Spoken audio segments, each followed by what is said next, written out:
Hey everyone, CtrlAble here. March 2026 was a really interesting month for Nintendo because it kind of captured everything that makes covering this company both exciting and exhausting at the same time. On the one hand, Nintendo still feels like one of the few major companies in gaming that knows how to maintain a strong identity, keep the momentum going, and make its ecosystem feel distinct. But on the other hand, there are also a lot of pressure points showing right now, especially if you're looking at Nintendo from the perspective of access, affordability, hardware usability, legal overreach, and what all of this means for disabled players who do not experience gaming as some frictionless, idolized thing. So this is not just going to be a general Nintendo newscast. This is a March 2026 Nintendo check-in from the perspective of a disabled Nintendo gamer. I want to look at where Nintendo feels strong right now, where it feels messy, and where the conversation matters beyond hype. Because with Nintendo, the big story is rarely just the headline. It is what that headline says about how the company thinks about players, systems, and the future of its ecosystem. One of the biggest things that stood out in March is that Nintendo still feels unusually stable compared to the US study industry. While so much of gaming right now is dominated by layoffs, price hikes, failed live services,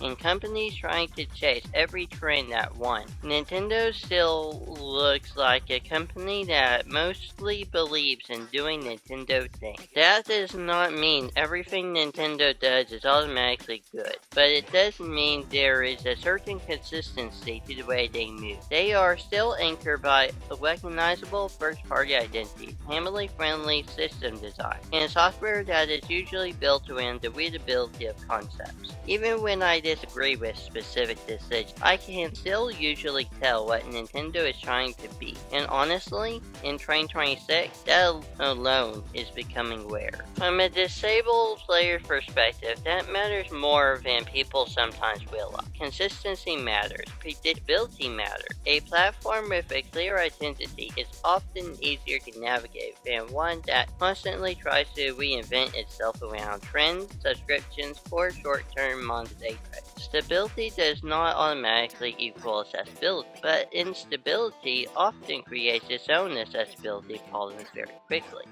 Confusing ecosystems, changing pricing and structures, uneven support, fragmented feature rollouts, and inconsistent user expectations all increase friction. Nintendo, for all its flaws, still tends to feel more coherent than much of the competition. And I think that is one of the reasons so many players still feel emotionally tied to Nintendo, even when the company frustrates them. A lot of the March conversation also reinforced something I keep coming back to with Switch 2, which is that this system is clearly better in a lot of obvious ways, but better is never the whole story when you are a disabled player. Yes, the Switch 2 is more powerful. Yes, it has the stronger screen, better internal storage, better performance targets, more system-level accessibility options, built-in voice chat, better support for backward compatibility, and more modern infrastructure overall. On paper, that all sounds like a pretty big win.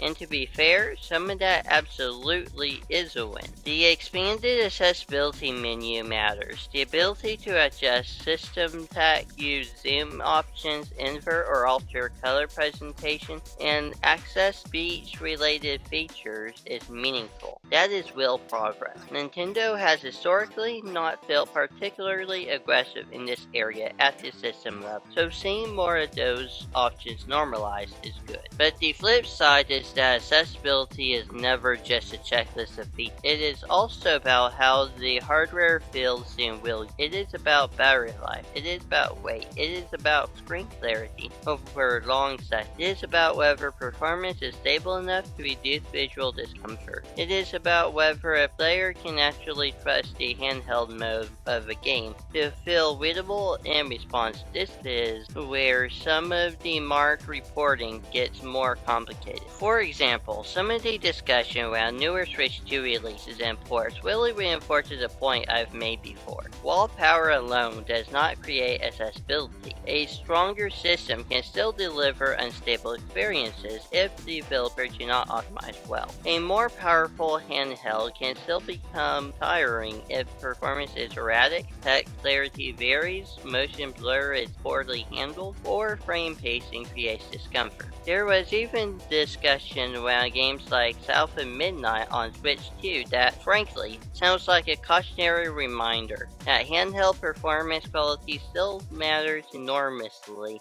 for comfort, readability, and motion sensitivity. That is why I always push back against the idea that accessibility progresses the new system has more features now. That helps, yes, but the real question is whether the lived experience of using the device feels easier, clearer, and more flexible for a broader range of players. And the thing that this brings me to is one of the biggest accessibility issues of all: cost. A lot of March 2026 Nintendo talk circled on pricing pressure, hardware value, and growing anxiety that the Switch 2 could become even more expensive. Between RAM cost concerns, broader hardware pricing anxieties, accessory costs, and the disappearance of some better value bundle situations, it is hard to avoid a bigger point here. Economic access is still access. This is something gaming conversations constantly underplay. When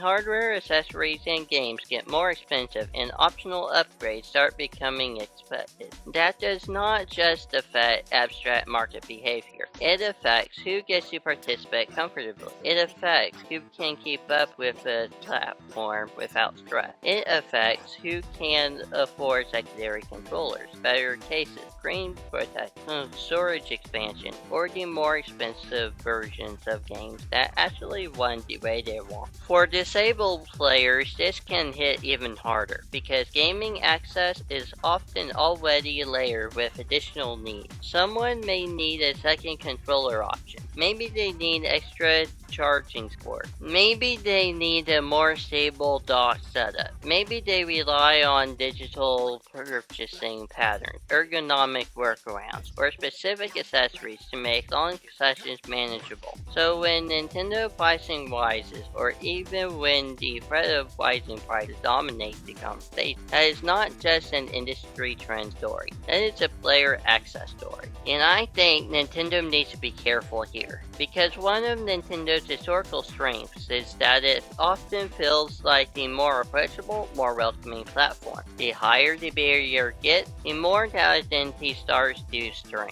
Now let's talk about the patent situation, because this is probably one of the most important Nintendo stories to look at through a broader lens. The big headline is that the USPTO rejected all 26 claims in Nintendo's controversial patent covering the idea of summoning another character and having them battle on the player's behalf. That patent caused a lot of concern because the scope sounded broad enough that people immediately started asking whether it could threaten mechanics used across all kinds of games, not just Pokemon-like ones. And now, after re-examination, those claims have been rejected in a non-final rule. And I want to be clear here, non-final matters. This is not the same thing as a conversation being over forever. Nintendo can still respond. It can appeal. It can try to salvage some claims. So this is not a victory lap moment where everyone can assume the issue is completely dead. But it is still a very meaningful development because it pushes back against the kind of legal logic that many players found deeply uncomfortable in the first place. From my perspective, the reason this story matters is not just because Nintendo took an L, or because it affects one court fight. It matters because it gets at a bigger question. What kind of company does Nintendo want to be when it feels pressed? Nintendo has every right to protect its own work. That is not the issue. The issue is that protection can become so broad that it creates anxiety around basic design space, genre space, or normal iterative mechanics. When patents get interpreted so aggressively that players start wondering whether the entire categories of game interaction could become legal minefields, that is bad for the medium.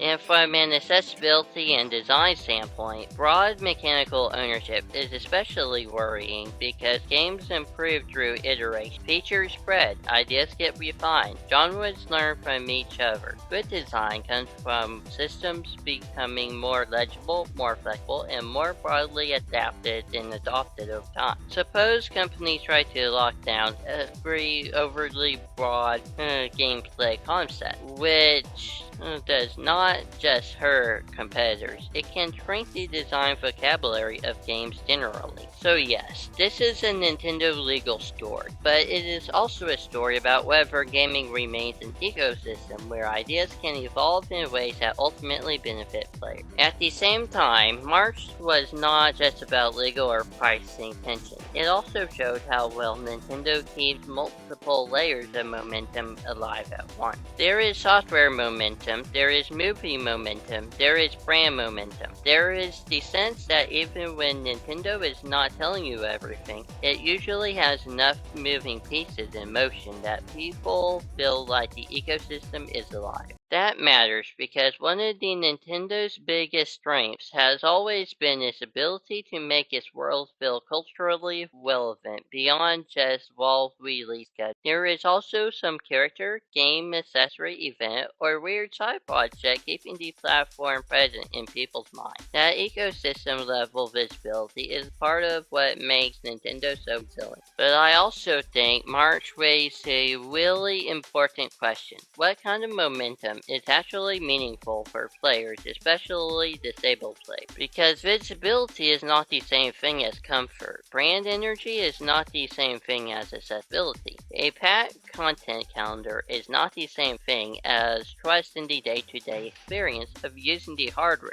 Nintendo can be winning the public conversation while still having unresolved friction points for the people actually living on the platform. That is why I think these monthly check-ins matter. They let us step back and ask not just is Nintendo doing a lot, but is Nintendo making the ecosystem easier, fairer, and more usable for a wider range of players. Another thing March kept reminding me of is how often gaming coverage still treats handheld use as a bonus feature rather than the primary way many people actually play. For disabled players, especially handheld play can be essential. It can mean flexibility in posture, it can mean playing in bed, it can mean reducing setup friction, it can mean easier breaks, easier positioning, easier short session play, and greater control over comfort. So when handheld mode underperforms, that is not some niche technical footnote. That can directly change whether a game feels playable at all. This is why I pay so much attention to things like frame pacing, UI readability, motion blur behavior, loading consistency, and battery trade-off. It is also why settings like handheld mode boost are interesting in theory, but still need to be examined critically in practice. Performance boosts can help, yes, but if they also increase battery drain or create new trade-offs in the way the device behaves, then that is still part of the accessibility conversation. Accessibility is not just can the game technically run, it is can I use this in a way that fits my body, my energy level, my tolerance, and my daily life. And Nintendo is in a really important phase right now where it has the chance to prove that portability is not just part of its identity, but part of its actual commitment to player-centered design. So if I had to summarize where I'm at after this March 2026 check-in, I'd say this. Nintendo still looks stronger than many in the industry when it comes to identity, consistency, and maintaining a recognizable ecosystem. that is real. The Switch 2 does appear to bring meaningful improvement. There are signs of progress in system-level accessibility. Nintendo software and brand machines still have real momentum. And in a gaming industry that often feels unstable, cynical, or trend-chasing, Nintendo still benefits from seeming to know what it is. But the worries are real too. I do not love the pricing pressure. I do not love how quickly next-gen improvement conversations can flatten the reality of player comfort. I do not love the legal postures suggested by some of these patent views, even if the latest ruling pushes back on that. And I definitely do not think disabled players should be expected to celebrate progress uncritically just because the system is doing better than some competitors in certain areas. The actual question is not whether Nintendo is winning the month, it is whether Nintendo is making a platform that more people can sustainably live with. That means affordability, that means performance-ability, that means good handheld usability, that means clear accessibility support. That means respecting the broader creative ecosystem rather than trying to overown it. And that means understanding that player trust is built through the ordinary, repeated experience of using the platform, not just through headlines. So that is my March 2026 Nintendo check-in as a disabled Nintendo gamer. Overall, I would say Nintendo still feels like one of the more coherent and durable forces in gaming right now. But coherence is not the same thing as immunity, and durability is not the same as getting everything right. There is a lot to like here, but there is also a lot worth watching closely, especially if you care about gaming as something people actually need to be able to access, afford, and comfortably experience. But I'd love to hear from all of you. How are you feeling about Nintendo right now at the end of March 2026? Do you think the Switch 2 is actually becoming a better platform for disabled players, or are some of the same old friction points still showing through in new ways? And how much does pricing affect your trust in Nintendo's future right now? If you enjoyed this video, make sure to like, subscribe, and stick around for more accessibility-focused Nintendo and gaming discussions here on CtrlAble. I'm CtrlAble, and I'll see you in the next one.